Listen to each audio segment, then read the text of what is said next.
Սիրելի հայրենակիցներ, ես ուզում եմ հիշեցնեմ 1988 թվականի այսօրը,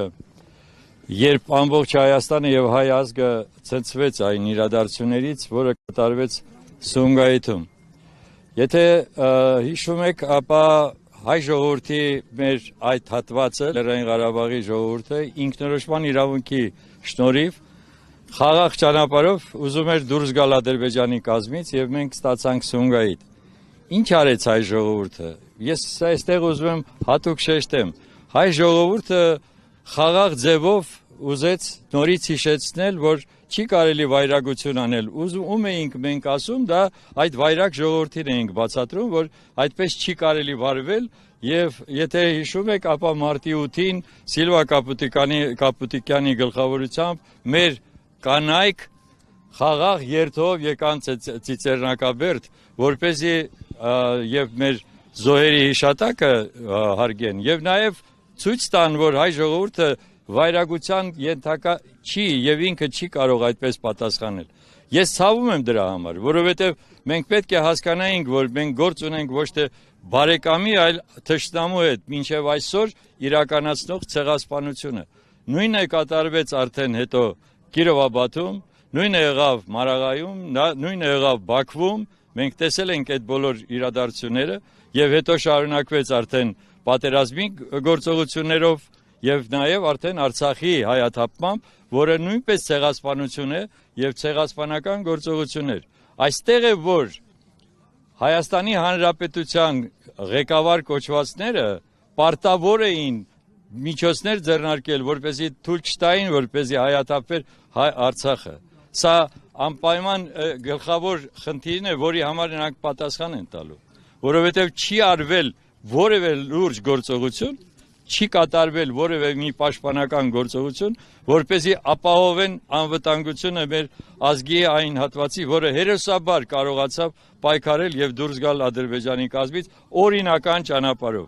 Բոլոր իրավական մեր ուրեմն փաստարկները մենք ներկայացրել ենք։ Պատահական չի, որ այստեղ են նաեւ ի պաշտպանություն Լեռնային Ղարաբաղի Հանրապետության կազմկոմիտեի անդամները, որովհետև մենք 96 թվականին առաջարկեցինք Լևոն Տեր-Պետրոսյանին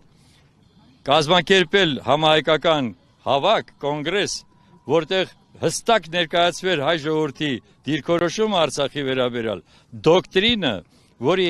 շնորհիվ նույն միջազգային հանրությունը, որը միակ կոնֆլիկտի վերաբերյալ էր ստեղծել, հիշեցնում եմ դա Մինսկի խմբի համանախագահությունը, միայն Ղարաբաղի հարցով էր ձևավորված այդ ԵԱԿ-ի կողմից կազմակերպված այդ բանը։ Այսինքն հենց միջազգային հանրությունն էր համարում, որ Արցախը իրավունք ունի անկախ ապրելու Ադրբեջանից։ Սա շատ կարևորագույն փաստ է։